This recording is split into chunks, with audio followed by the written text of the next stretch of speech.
You're listening to the Digital Barbell Podcast. Our mission is to provide you with a clear path to health and fitness through education, coaching, and accountability. We are your hosts, Jonathan and Blakely Fletcher, and we are here to serve you. If you like what we're doing, please subscribe to this podcast and leave us a 5-star review so that we can reach more people.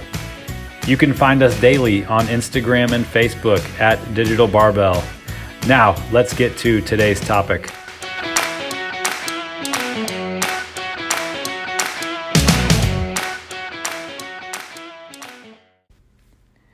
Hello, friends. I'm afraid you only have Jonathan here for this episode. No Blakely on this one, because we're bringing you an interview with one of our clients today. Really excited about this one. But before we get into the actual episode, I, of course, have to thank our sponsor. Today we are sponsored by Toyota 4Runner. We recorded this episode from Houston, Texas, after completing the 31-hour drive from Boise, Idaho to Houston. Not 31 hours all at once. We did it over the course of 2.5 days. But nonetheless, we made it here successfully, and I'm happy to bring you this interview with Chuck Iannarino. Chuck has a remarkable story. He explains to us where he came from, a little bit about his background in sports. He's a father of 4. He's married. He has a lot of responsibilities, just like everybody listening to this. He's a former educator, a professional photographer, and he decided last year to start taking his health more seriously when he joined our strength program, Built. That was 10 months ago, and during that 10 months, he has gone from a size 40 pants down to a size 32, and he's lost over 60 pounds, starting at a weight of 242 pounds. And I think the most inspiring thing about Chuck's story is that he's just a regular guy who puts in the work, has changed his mindset around exercise and food, and there's a lot of relatable content here that I think you'll enjoy. So without any further ado, here we go. Chuck Iannarino. Okay, so I'm really excited about the podcast we have here today. We've got one of our clients that started with us last year who has a pretty impressive story, and he's just a cool guy. And I know if you follow any of our social media, you've seen his progress because we like to brag about him. And he's been influential in us growing our business also. So we have Chuck Iannarino on the podcast today. Chuck, why don't you just introduce yourself a little bit? Give us the 50,000 foot view of who Chuck is. Yeah, thanks, Jonathan. What an intro. I appreciate that. Happy to be here today. I'm a 42-year-old dad of 4 boys, 4 happy, healthy boys. Well, mainly happy. 17, 15, 12, and 9. Husband to a beautiful, much smarter wife than I. I'm a full-time wedding photographer, but I was an educator for 20 years before going full-time with my wedding business. So pretty busy around here. All my boys play sports. We're a somewhat active family. I mean, I guess that's maybe a little misleading. We're not super active as a family per se. My children are super active. They're always busy, which has us on the go. So yeah, I mean, that's essentially in a small, unexciting nutshell of who I am. For people listening to this instead of watching it, you have a what does that P stand for on your hat? Oh, so yeah, this is the Philadelphia Phillies. So I'm a big baseball fan. Grew up in Philadelphia, working class neighborhood in Philadelphia. I'm pretty proud of that. But, super humble beginnings of working class Northeast Philadelphia. So yeah, big baseball fan. That's a big part of what we do as a family. My boys all play, which just made for a really busy spring. Luckily that we had a season. I know COVID sort of shut some things down. It sort of washed out my 2 older boys' high school season, which was a bit of a bummer, but they did get to play in the summer. So that's great. So if I'm not home, we're at the baseball field. That's for sure. I would say that the topics that I see you light up the most about are photography and baseball. So I don't think you understated how important baseball is to you and the family. So that's cool. So speaking of baseball, why don't you tell us kind of like what your history is with sports, both, as a youth and then in high school and college. Did you almost make it to the pros? No, I wasn't that good. I guess let's start from the beginning there. So I was always an active kid. My parents always had me in organized sports. It was a little different. I think Jonathan, both you and I are 42. I'm 42. I'm 42 also. Yeah, so 42 Club, checking in here. So going Party. back yeah, many years ago, I was pretty heavily involved in youth sports. I started actually BMX racing at a really young age, and that was kind of cool. We were sort of on the road, and that was a pretty neat thing. I was factory sponsored by a company that was neat. I Wow. was able to rank pretty highly in 3 different states. It was neat. So I kind of hung that up at maybe 8 or 9, Okay. and started playing football and baseball pretty heavily. So those were my two main sports. Although I did play basketball, I played year round. I basically just played. But football and baseball were my two main sports, and that's what I played into high school as well. Okay. So that's where I kind of zeroed in on focusing. So I was a two-sport varsity athlete in high school. And what about beyond high school? Yeah. So so I'm the first person in my family to ever go to college, and to even attend college. I'm it. Like cousins, uncles, everyone. I'm it. So I was the first person to go. So we really didn't know what to do when college came. So I was somewhat of a standout athlete in high school, and got some recognition. I lacked the height, unfortunately, in some areas, and those kinds of things fell by the wayside. But I had some Division III colleges that recruited me for both baseball and football, and I settled on one.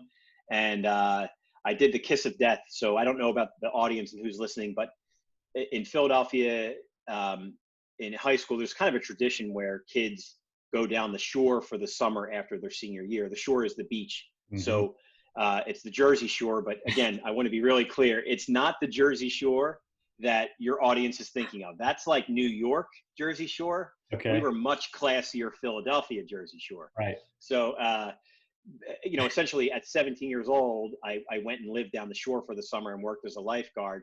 And let's just say that training and preparing for college football was not a priority. So consuming lots of cheesesteak and perhaps some underage drinking, that did not set me off on the right course to continue my college athletics. So I remember distinctly calling my college coach from a payphone on the street corner of Wildwood, New Jersey, saying, "Hey, coach, I know you recruited me. I know I said I was playing, but I'm not coming to football camp this summer." And he was not happy. So that essentially ended my career. I did play fall baseball my freshman year of college.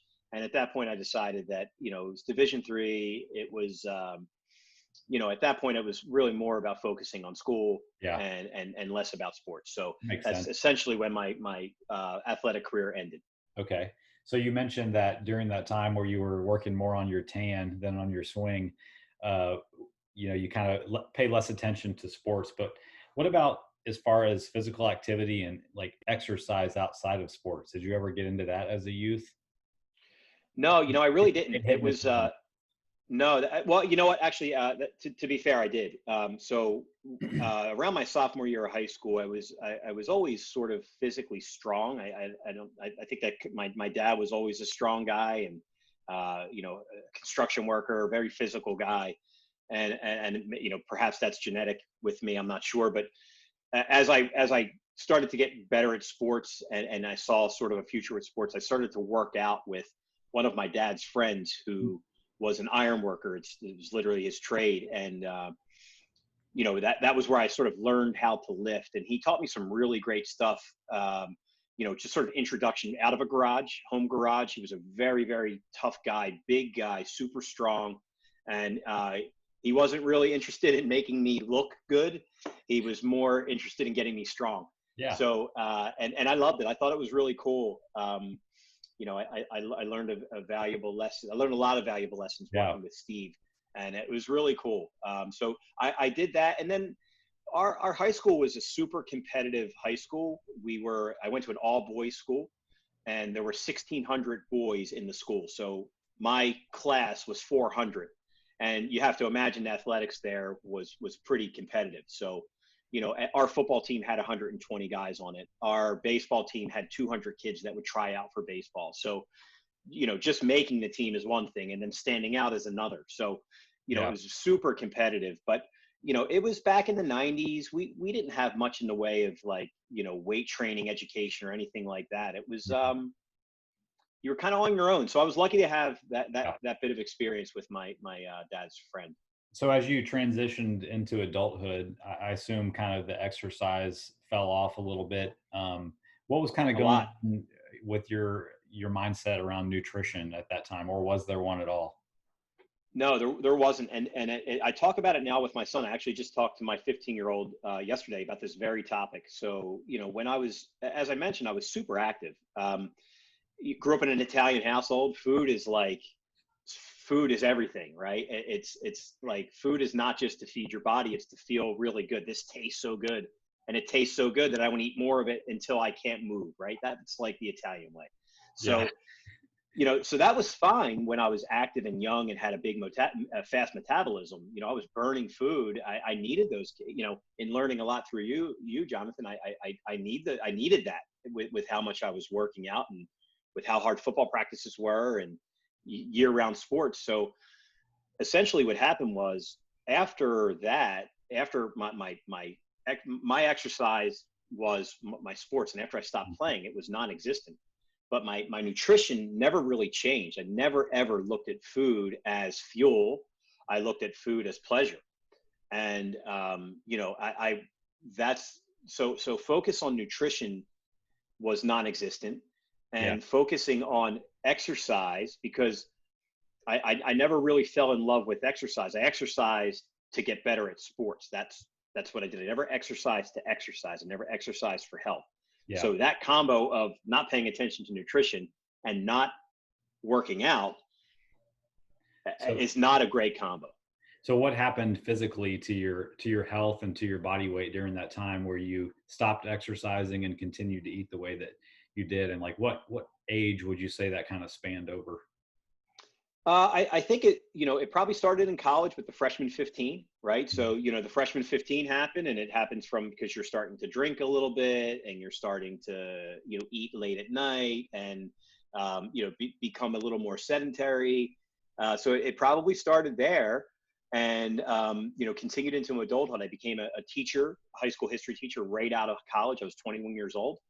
And I didn't pay too much attention to exercise, to nutrition. So, I naturally got heavier. And, it's a weird thing because I don't suffer from low self-esteem. In some ways, I wish I did, because I might have looked in the mirror and said, man, get yourself together.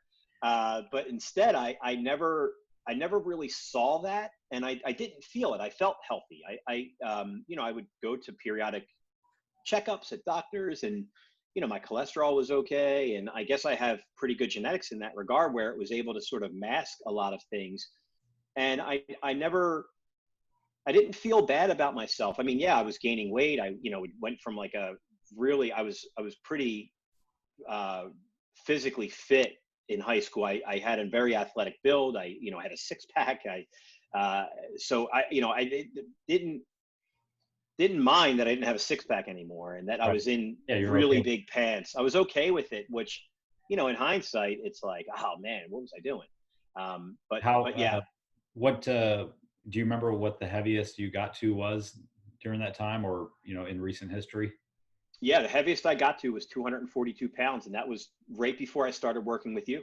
I mean, it was literally, I would, I saw 200 pounds because in high school I was 185 pounds, and if I had to guess body fat, I was probably 12 to 15% body fat at 188 pounds or 185 pounds, which is pretty damn muscular. So, I went from 188 and then I hit 200, and I'm like, 200 pounds. Then you hit 210, and it's like, and then 220, and it's like, whoa, that's 220. But I still felt like I looked.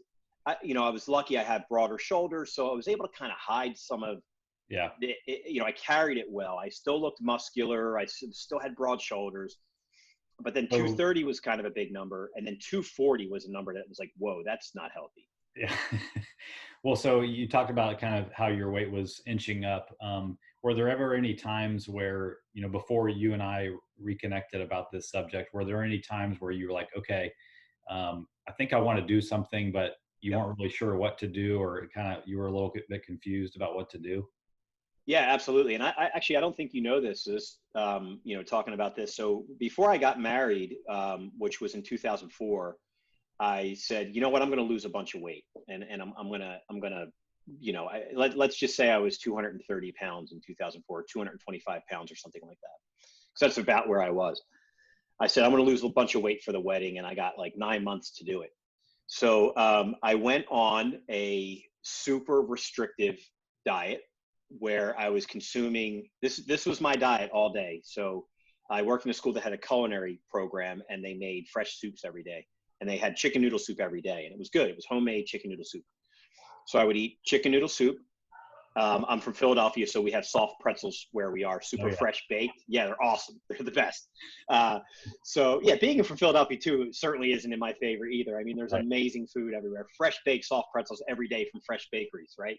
So I had a chicken noodle soup and a soft pretzel. That's what I ate during the day, and then I ate a Boca burger, which was like a veggie burger, Right. on an English muffin with a squirt of barbecue sauce, and I ate that, and I drank a a crap load of water, and I drank. That was my diet. That's what I did every day for 9 months, and I lost like 55 pounds. Wow. I did Um, not know this. yeah, didn't exercise, so I was eating about like 800 calories a Wow. day, like How in the 800 world did calories. you sustain that for 9 months? I'm sure I was a peach. I'm sure I was so awesome to be around. Like I'm sure that I was, just a really warm, Yeah. happy person. So how But quickly did it stay off? Did the weight? no, it did not. It didn't stay off. So, but I treated it like a finish line, right? I Yeah. treated it like the wedding was coming, and I'm running a race, and I'm competitive at the end of the day. So, and I'm like, I can do this, and I can do this until the wedding. And the wedding came, and it went, and I was like, all right, cool, mission accomplished. I lost a whole bunch of weight for my wedding, and boom, I'm done. Give me So the.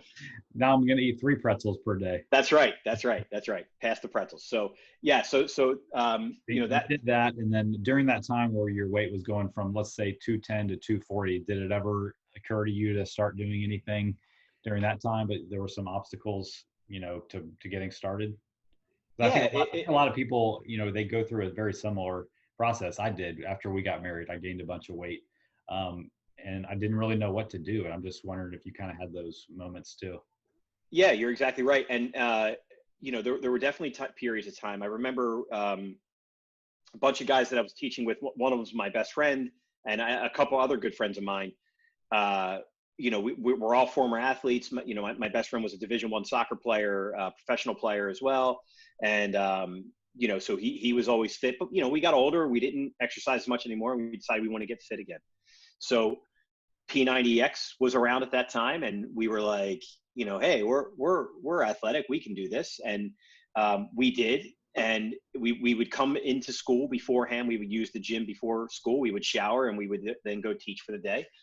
And we did that for a bit, and we lost weight, and it was great. But it was like sort of this hardcore, work, to the max every day, super stress out for 90 days, and you'll see results. And it's like they were right, but in terms of sustainability, it just wasn't a sustainable plan. And so of course it fell off. Then similarly, one of my friends became a beach body coach, and she was getting great results. And I said, oh, let me. Time was the issue, right? I'm a busy dad. I'm on the run, and it was like, all right, well, they have these half-hour workouts. It was called like a 21-day fix, and I was like, if I can just get started, if I can do 21 days, I can overcome this and get on a good path. So I did that, and it worked. I was like measuring. They gave you these little cups that you measure, and you put your food in it, and it was like, oh yeah, this is how much I should be eating. So there was some value to it, right? It was like, it made sense and it worked, but it wasn't sustainable. So I did a couple, then I went on a kick where I was running for a little bit. And I lost weight. I would run, a couple miles and a couple times a week. And yeah, so I tried a Yeah, bunch of a that lot of stuff. things. Yeah. So I think what happened as far as us getting connected was we developed built this strength building program called Built. Blakely and I tested it out ourselves and on some clients and friends, and we were ready to release it to the public. And for some reason you came to mind and I sent you a message before we Yep. even advertised it.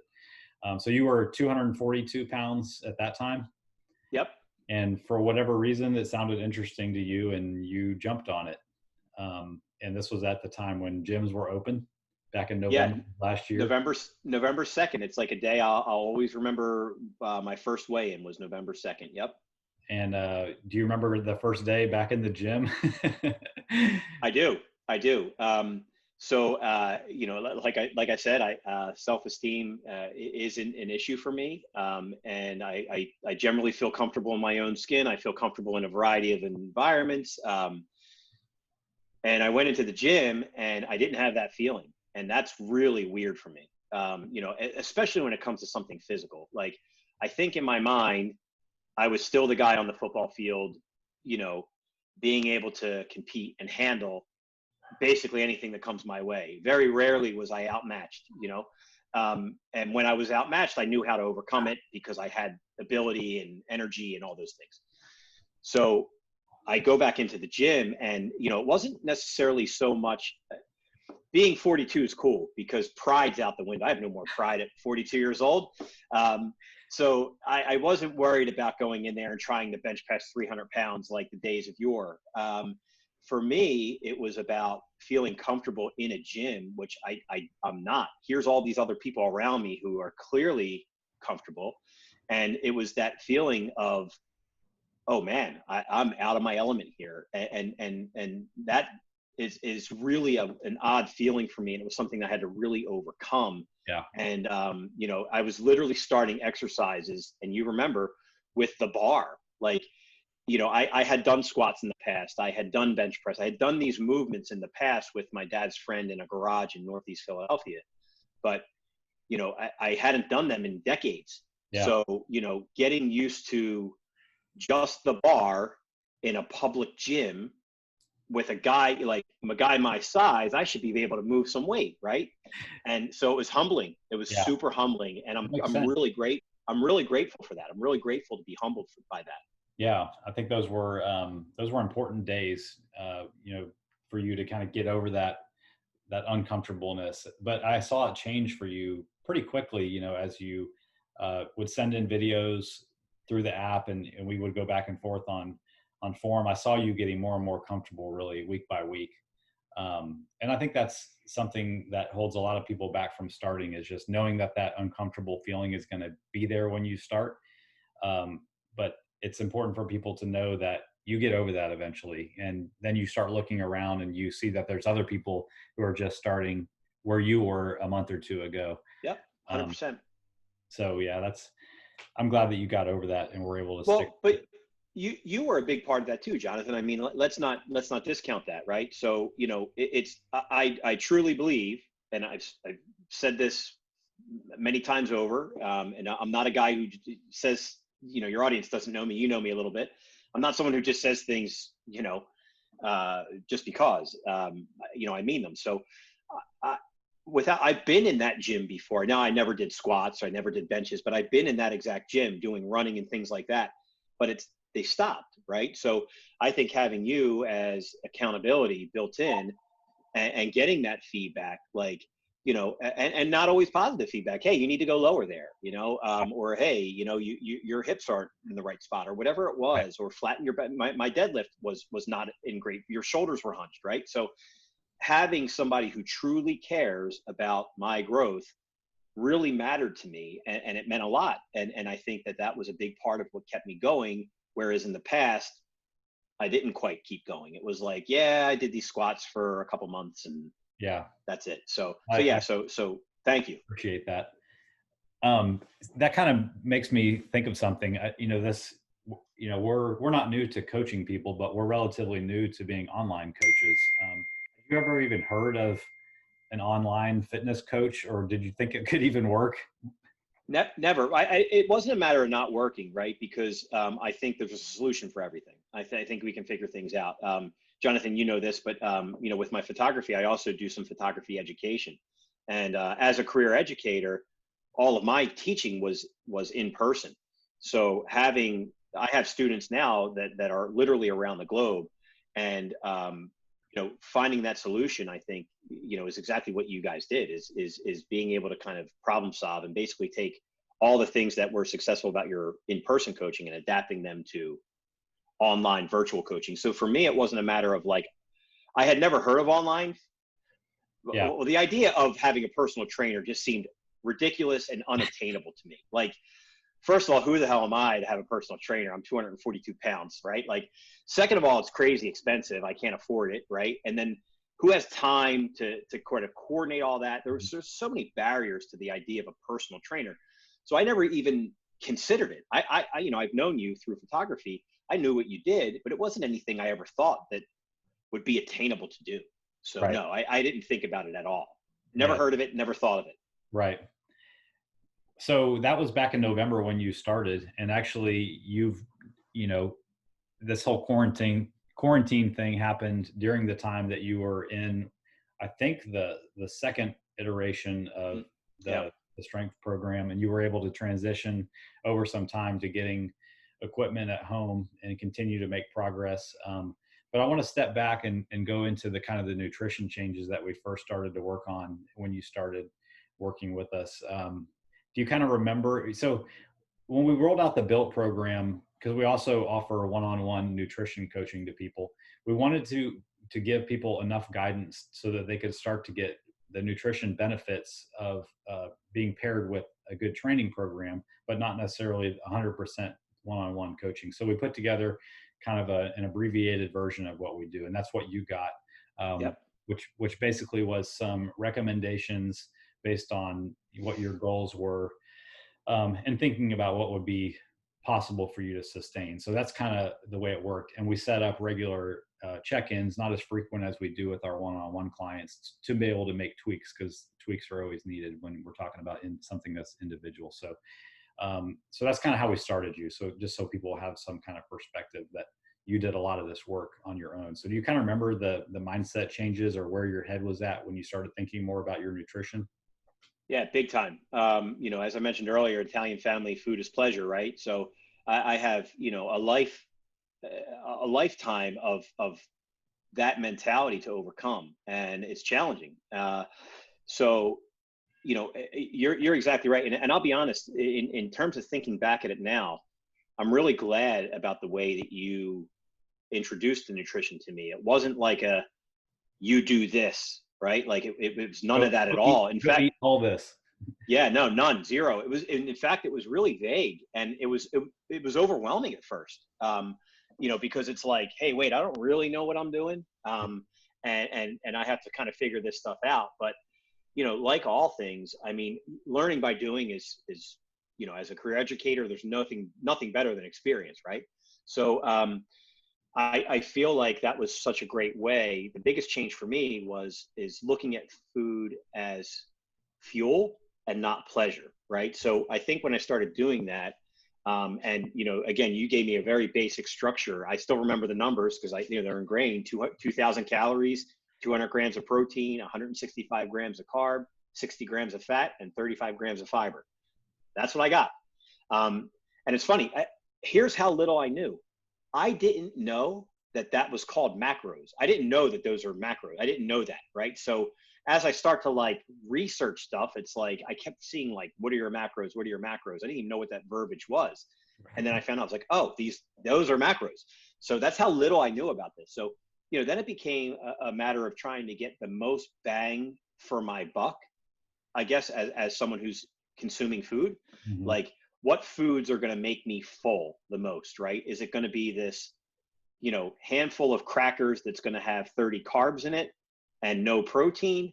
Or is it going to be these two yogurts that's going to have 30 grams of protein with 20 grams of carbs in it, right? Like what's better bang for my buck? So that was something that was really important for me, is understanding which foods were going to give me the bang for my buck and help me get toward my macros. So it kind of So sounds yeah, like it was kind of also just a discovery of what actually is in food. Like you had to 100%. start just learning what is in food, because we're not taught. We don't, there's no way for us to go learn it on our own, if we don't have a reason to. And there's so many things out there that are purposely out there to confuse us, buzzwords and labels and things like that. So you sounds like you did a lot of learning just in those initial stages about what was in the food that you were eating. Big time. Yeah, big time. And kind of learning the puzzle of food too, that there's not really any food that you can't have, Yep. because as I don't our listeners might know, but you're a pizza chef, among other things that you cook really well. So I think it was about learning how much of certain foods you can have and still reach your goals. Am I right in saying that? Absolutely. And it's funny. I mean, there's still even that misconception today, even within my own family. My 15-year-old, who's a bright kid and in tune with things, and he, what did he say? My wife was gonna, we're at the fields, and it's really this time of year is super challenging for me for nutrition, because it's like you either eat dinner at 3:30 or start cooking dinner at 3:30 to have it on the table by 4:30, so that we can be out the door by 5 to get to practices or games, or eat at 9 o'clock at night when we come home. Mm-hmm. So it's really challenging for us. So we're running around, and we've been doing a lot of eating out lately. And my wife said, "Oh, hey, I'm just going to order some pizzas when I get home." And on the way home, my son said, "Dad, but is that going to throw your diet off?" And I said, "No, but I can have pizza. I kind of knew we were going to eat out today, and I kind of budgeted that 2 pieces of pizza is going to be it for me." And I kind of know what that's going to be in my count, and I have a count going on. And so no, it's not. So I think there is this misconception that, and even like my friends who asked me about the program, like, "Oh, do you is it really restrictive? Can you eat anything?" I said, "I can eat anything I want." It's a matter of understanding where that's going to fit, and you use the word puzzle, where it's going to fit into my puzzle for the day. Right. So I think it's a huge mindset shift for people that go through this process, that we don't necessarily vilify certain foods. Quantity is so important, because at the end of the day, to lose the amount of fat that you have is about being in a calorie deficit for an extended period of time. So let's talk kind of about the weight that you've lost. How much have you lost up until the time of this recording? So I hit 61 pounds total. So I was 242, and my lowest weight was 181. And at that point, I had been eating in a deficit for like 8 months. And again, I would have never, ever, ever known this or known to do this without you. You wanted to sort of pump the brakes a little bit, and say, "Hey, why don't you sustain this for a longer time before we start heading back into some fat loss?" And I've been able to maintain. I haven't seen 181 in some time, but I'm right around 182, 184, Mm-hmm. pretty regularly, pretty consistently on a week-to-week basis. I had some crazy anomalies on the scale, but that's another major shift that you know fat loss and weight loss are not the same things, right? So that was like a mind explosion for me. So I really am at the point where the scale's a good gauge, but I really don't worry about. I guess that's maybe like you know earning your belt in karate. Like when you're a white belt, I feel like maybe I'm a green belt now, where the scale doesn't mean as much to me as it once did. So yeah, so that's been huge. Like, so yeah, so long answer to your question, 61 total pounds, 181 was my lowest that I've seen so far. And I think I was like 183 today. Yeah, that's amazing. So just for the people listening, during this time, like Chuck and I would be in communication, and we'd be talking about his performance in the gym, and we would take short, what we call refeeds, diet breaks along the way, just to keep him from being in a deficit continually for that long. It's a long time. Dieting is a stress on your body. So, we would say, what will we do? Like 2 or 3 days with some increased Hmm. carbs every once in a while, just to kind of reset the hormones attached to your metabolism and things like that. And then, as the time you were training, you were transitioning from the gym to your home gym, you started to have some tendonitis in the elbow that persisted. And as tendonitis is, it's super annoying and nagging and even still continues to bother you to some degree today. And we're taking that opportunity to, uh, like you said earlier, give you some extra calories to hopefully speed the healing process up and to set you up long term for a place where we can make a final push for fat loss and get you down to what's our goal for your body fat. Yeah, so it's funny. Like if again, I would have never considered this like in terms of a goal. Like my goal was to lose weight, right? Like it was to literally lose weight and get stronger. Those were my two goals: lose weight, get stronger. So it wasn't lose fat and get stronger; it was lose weight. So it was a number for me. My number was a high school weight. It was like if I can get to like 185, I'd be happy, right? Like so, I got to 185 and then some. Um, so yeah. So what I started to realize what's more important is your body fat percentage, right? So I think that I would love to be around 15% body fat, somewhere in that ballpark, and I think maybe a couple extra pounds off might help me get there. It's definitely doable. We're within shooting distance. Yeah. So how do you stay motivated to go out in the garage and train right now? Because I think that's something people really struggle with, is the whole concept and the discipline versus motivation balance. Yeah, it's become like it's a weird thing. It's motivation's almost become easier. Like as this becomes just part of what I do in my daily life, it's just become uh, part of my day. It's not even like I have to go out and work out. I mean, I have those days. There's days where I definitely am not feeling it, but it's just one of those things I do in my daily life. The real challenge for me recently, quarantine was a bit of a gift because everything sort of slowed down. All sports seasons got canceled, right? So we weren't running around at night. I was, making great dinners on a regular basis, in terms of what's good for your body and what's not.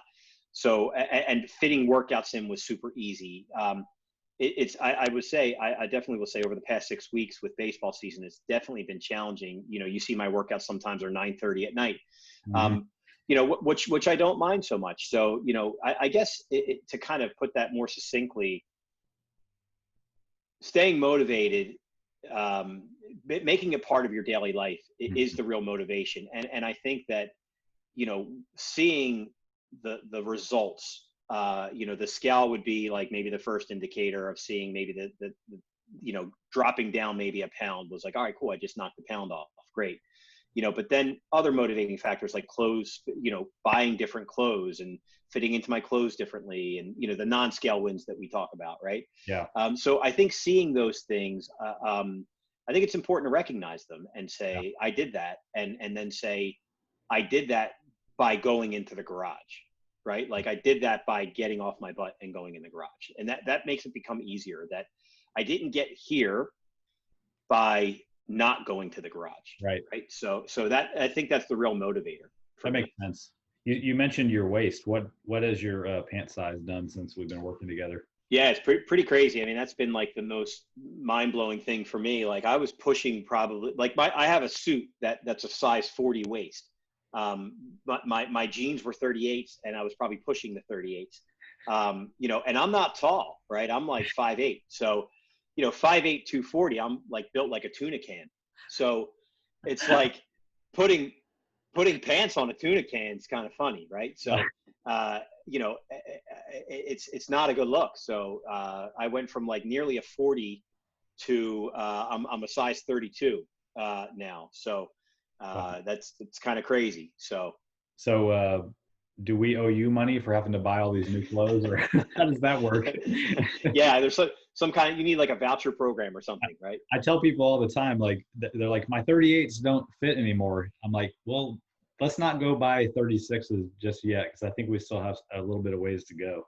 You absolutely said that. I remember I didn't want to buy 36s because I kind of knew it was coming. So, but I had a party to go to, and it was like I had to go out and buy 36 jeans. It was like a Christmas party.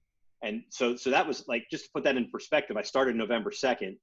And then by the Christmas party, which would have, let's just say mid-December, so just about 6 weeks, I was, my 38s were falling off and I needed 36s. So, and I wouldn't have bought them if I didn't have to go to this party. And I was out of the 36s in no time and into 34s. Yeah. So I see it all the time. yeah, you're right. Just to give people perspective, I think I forgot to mention this, but we've been working together 10 months now. So you've been able to accomplish that about 60 pounds of fat loss and those inches off your waist in 10 months, which is remarkable. But I think some people expect to get results faster than that because there's this kind of like the crash diet that you did on 800 calories a day. There are ways to lose weight very, very quickly. But I think it's important to bring up that you maintained this fat loss during quarantine, which a lot of people kind of went the opposite direction. Most of that's a testament just to your consistency, but also to hopefully what is a sustainable approach. I mean, do you feel like you can maintain this as a lifestyle, or do you feel like you hacked the system and this is something you can't maintain now? No, without question. I think that, like, if I feel like this is part of who I am now, right, which is a huge difference from where I was. And I think that, again, going back just to some things that maybe the audience didn't see or doesn't know, is that, I would be losing weight kind of quickly. And I've always been, whenever I dieted, I've had success. I've lost weight, right? Like, let me rephrase that. Whenever I have dieted, I have lost weight. I don't know that I was successful, but I was able to lose weight, right? So I was happy to see that trend still happened. What I was never had happen before, and what I was super excited about, oddly, was when I was losing weight quickly, you would step in and say, "Hey, man, let's add some calories, right? And let's add calories for a week." That's crazy. If your goal is to lose weight, why am I adding calories, right? So like that threw me for a loop a little bit, but I trusted you and I'm like, okay. But I think that's made it super sustainable, where it's not a race. This is not a race. I'm not trying to get to my wedding date and lose as much weight as possible before I get into my tux. Yeah. This is about a sustainable, it's so cliche. I can't believe these words are about to come out of my mouth, but it's not a diet. It's a lifestyle. I hate you for making me be a cliche, a walking cliche. I pride myself on trying to not be a cliche, but damn you, I am a cliche. Well, but you've motivated a lot of people to improve their health. I mean, I've lost track of how many clients we've had join our programs because of your success. So we can't thank you enough for that. But I know there's still a lot of people out there that aren't connected to you that might listen to this. So, what would you just say to somebody who is in your shoes where you were 10, 12 months ago, and they've been thinking about doing something, whether it's with us or not? Like, what are some of the things holding them back that they actually can't overcome? Yeah, I kind of thought that question was coming, and I tried to think of a witty, non-cliche answer.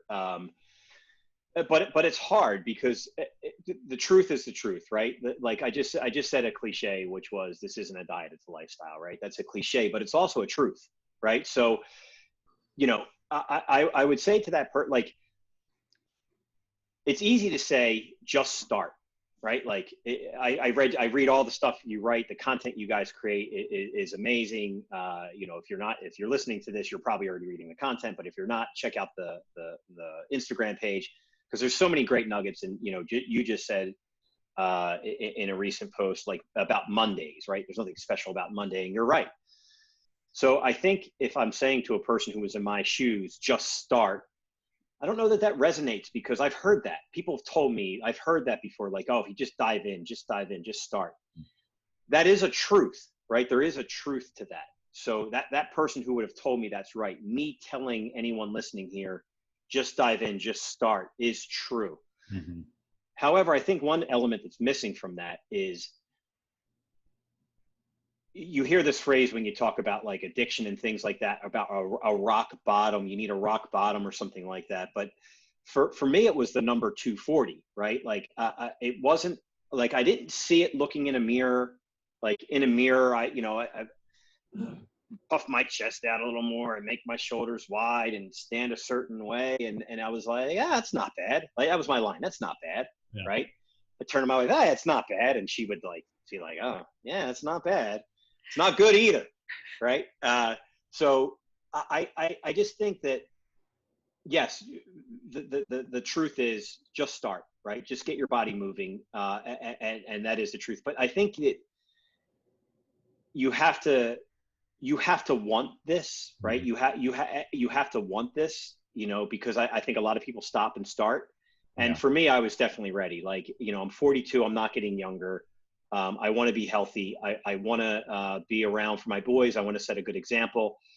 So those things are all built into that big number of 240. That number was a real shocker for me, that I saw 240 on the scale. So for me, there was a thing. So I guess I would say, Everybody if needs you're it. out there, yeah, you need a moment, you need a thing. Like if there's a thing out there that you're not quite, if you're not maybe healthy enough for your children, or there was a big number on the scale, or you get winded walking up steps now, or you can't run as fast as you used to, whatever that number is, whatever that thing is, I think it's identifying it and then finding a path forward.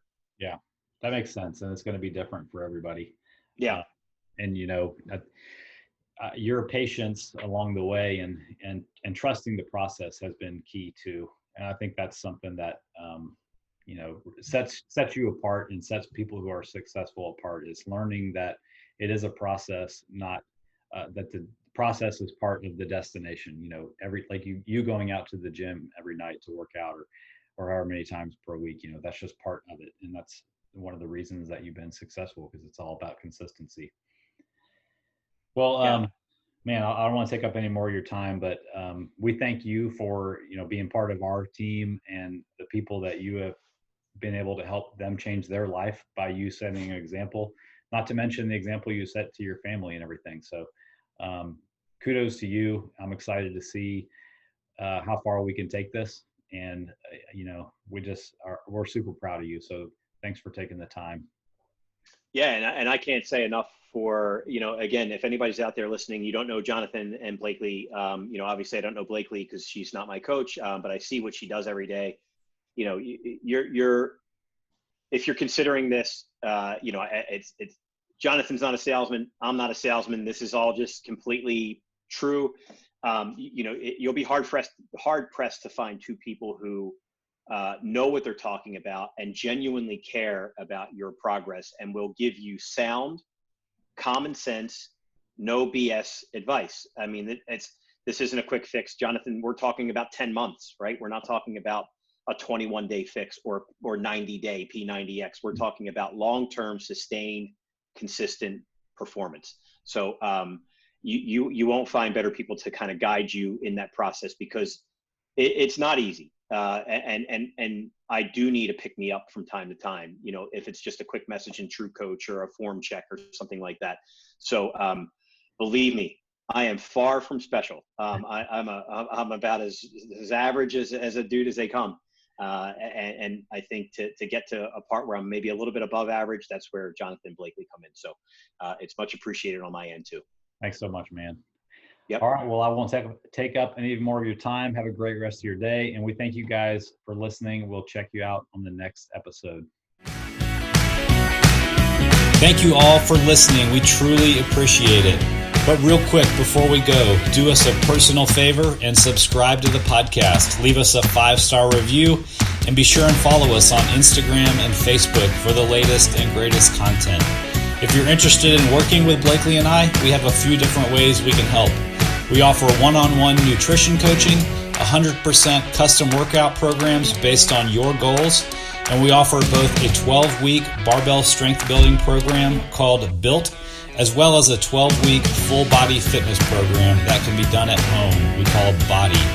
Get all the details and reach out to us through the website at digitalbarbell.com. Have a great day.